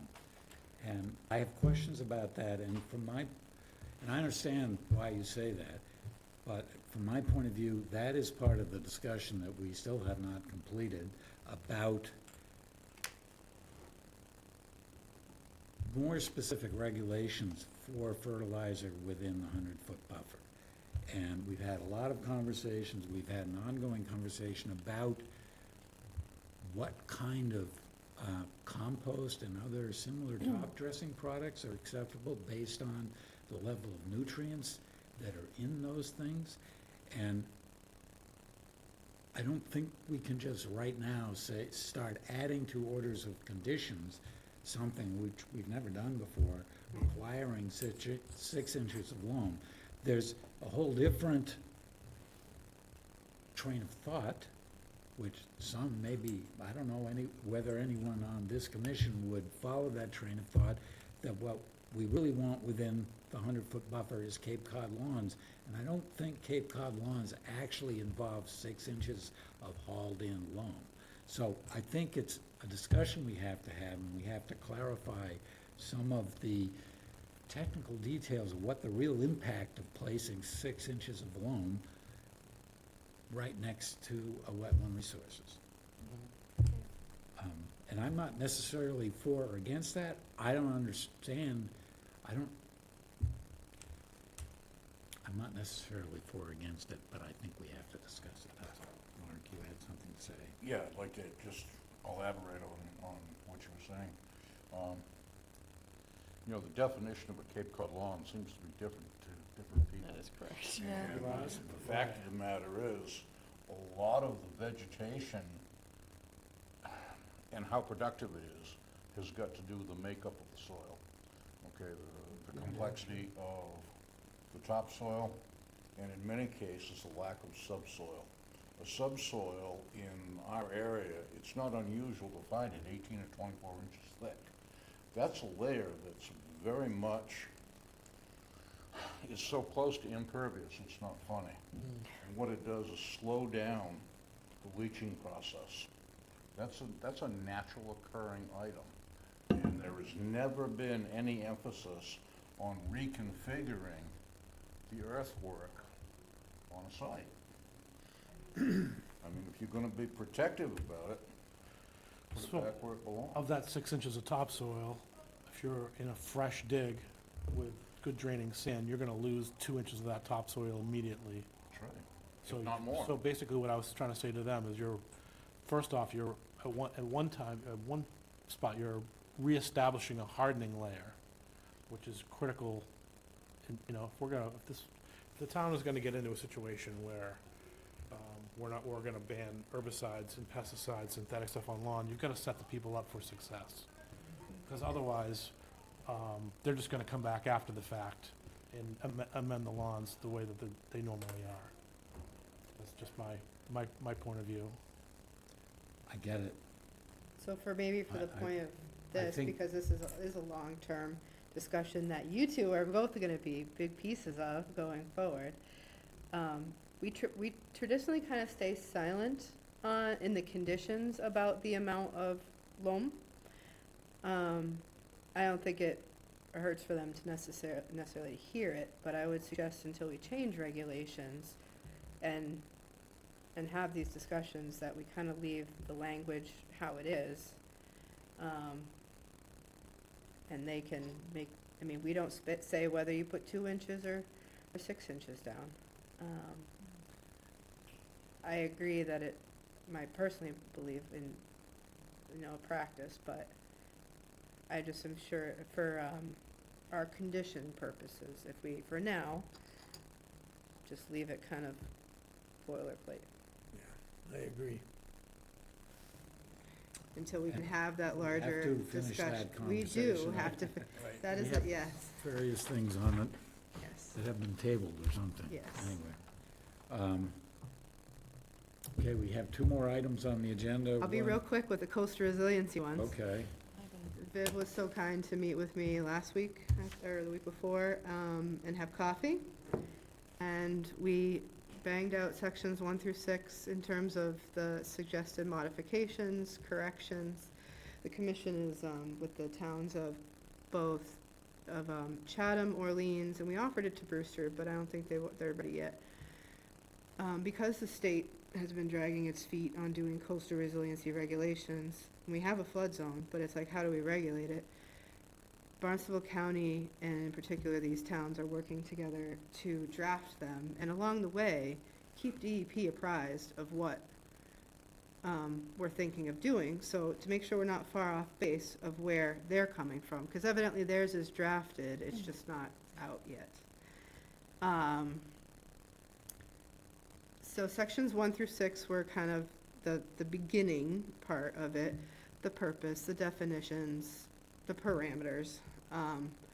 So Viv and I sat down and tailored the Cape Cod Commission's draft ones a little bit more to Harwich, and put in, basically tried to make it really user-friendly, putting in figures and hyperlinks. So instead of people having to research, well, what is Mass General Law, Chapter 131, Section 40, just put the hyperlink right in it. Making it more user-friendly. So for the next meeting, I will have that available for you. It's mostly done, but I didn't think it was right for me to drop it on you the day of the hearing. And then going after that, we get into the real performance standards, which are gonna take more time. Okay? Sounds good. Thank you, Thank Viv. you. Thank you. Minutes. Minutes.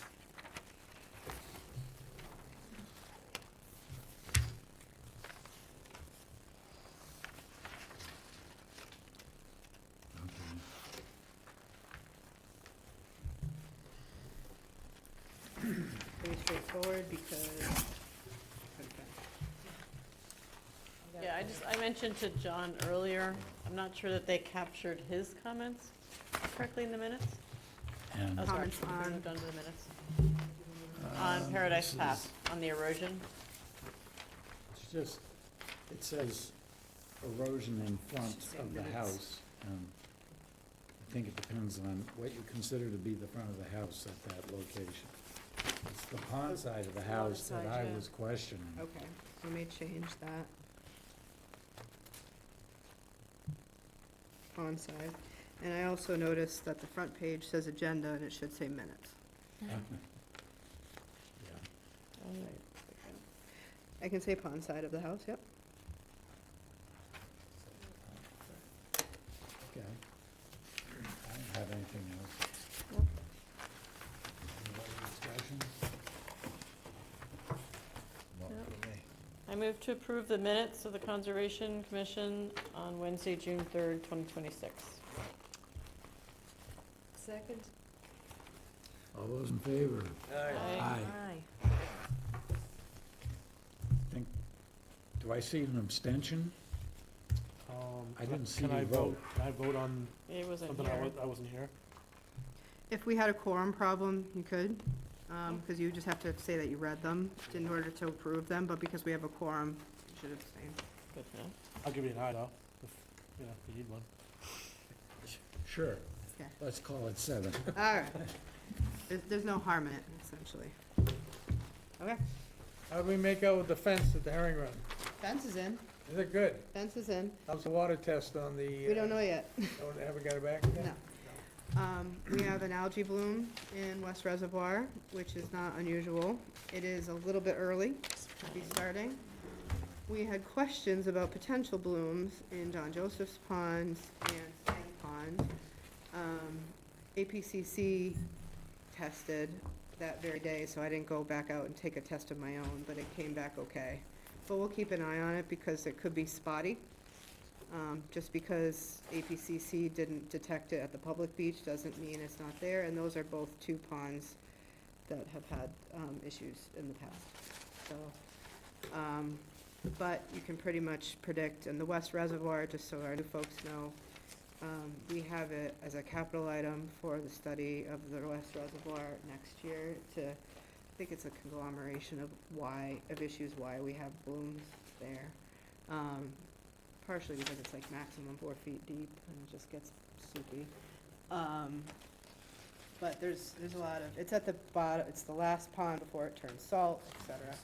So I would anticipate with maybe a week or two of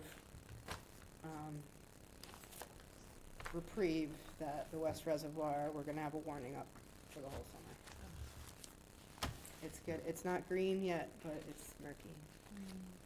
So we put up advisories all around it today, and we put it up on the town website. If you subscribe to the health department blasts about pond water quality, you'll get it there. You have a second for an interesting bit of information about water quality that's not necessarily Harwich specific. I was told by our health department today that 5 Harwich beaches failed bacteria tests. And we thought that maybe it was testing error or transport, something error like that, until we found out that 50 beaches on the Nantucket, on the Sound side have been tested poorly for E. coli. Wow. Oh. So their second testing, that was the beginning of the week, that was Monday, they tested again yesterday, so it takes 2 tests. But. Did they I don't know if close it's- It got churned up in the storm, but was there effluent that got out from some boat? We don't even know. But 50, Has to be a lot of it's pretty much leakage somewhere, Something. because it's All a lot of across. beaches. Yeah, Yikes. wow. So they closed the beach then, or? they wait for the second reading. Okay. And they will if it tests positive. Yeah, we should actually know that tomorrow morning. July weekend coming up. People can't go to the Wow, beach. that's grim. It's not happened. Ever, has that ever? Not at that scale. No, really, especially out here on the Cape. So just the fact that we had 5, just Carrie told me in our health department, we don't even usually have 5 in a season. Which Right. beaches, Amy? Never. In Harwich? Yeah. The Oh, base good one. Pleasant Road, Pretty much. Red River, Bank Street, across the whole thing. Wow. So it's like there isn't a point source. No, and it's other town, like Barnstable, other towns. Weird. Yeah, it's very weird. Wow. Scary. I'll keep you apprised, Please do. because the warnings probably went out through the health blast as well. So you can sign up for the health department for that kind of information if you're going swimming or if have family who are coming Well, if I'm signing over, up for the, kids. I've got the pond alerts. Yeah, I guess is it water quality alerts or is it pond alerts? Water quality alerts. Okay, so I would get it then if they close it. Okay. And we have a bunch of little piping plovers running around everywhere. So. Good. I got a bunch of little turkeys running around my yard. Did you? Oh, That's yeah, funny. I got about 17 right now. Nice. A pack of turkeys come in my backyard almost every day. Nice. I have a couple announcements of like some workshops and walks that we're leading coming up, but I'll send you an email about those. That pollution, the stuff that I showed you, it brought your attention, that hasn't been resolved yet? Has not been resolved yet. Okay. We are still waiting and looking into it. So are all the tests that are coming positive for E. coli, they're all out of the county lab? I mean, As far as I know, different having- collectors, so I'm not positive. I Just having- think so, because that's where we send our samples, so I would think that the other towns also send their samples there.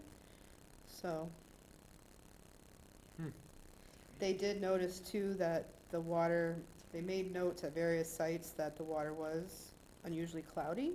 I don't know if that means anything, because it could just be sediment churned up. So I'll let you know what the retest is. Okay, there is still somebody online. Excuse me, Mr. Chairman, yeah. Yes, sir. Hi, Alan Hall, North Harwich. How are you? I was trying to chime in when you were talking about the West Reservoir, but I lost connection. But about the condition of the West Reservoir and the cyanobacteria that's been there the last couple of years, just want to remember the folks are, I think it's my opinion, just to let you know that that was built for the cranberry bogs in 1929. It was an agricultural farm pond, and the bogs were used. The town bought the cranberry bogs adjacent to the West Reservoir to the west, and up to about 10 years ago, the bogs were put out of production and use per the Harwich Conservation Commission.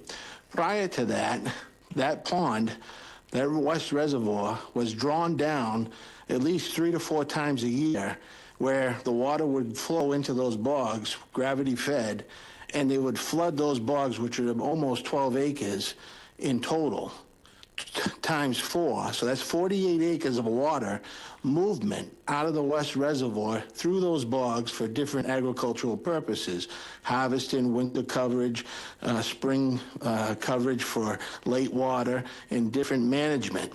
Since the bog has not been managed, the pond, the West Reservoir, has not been managed.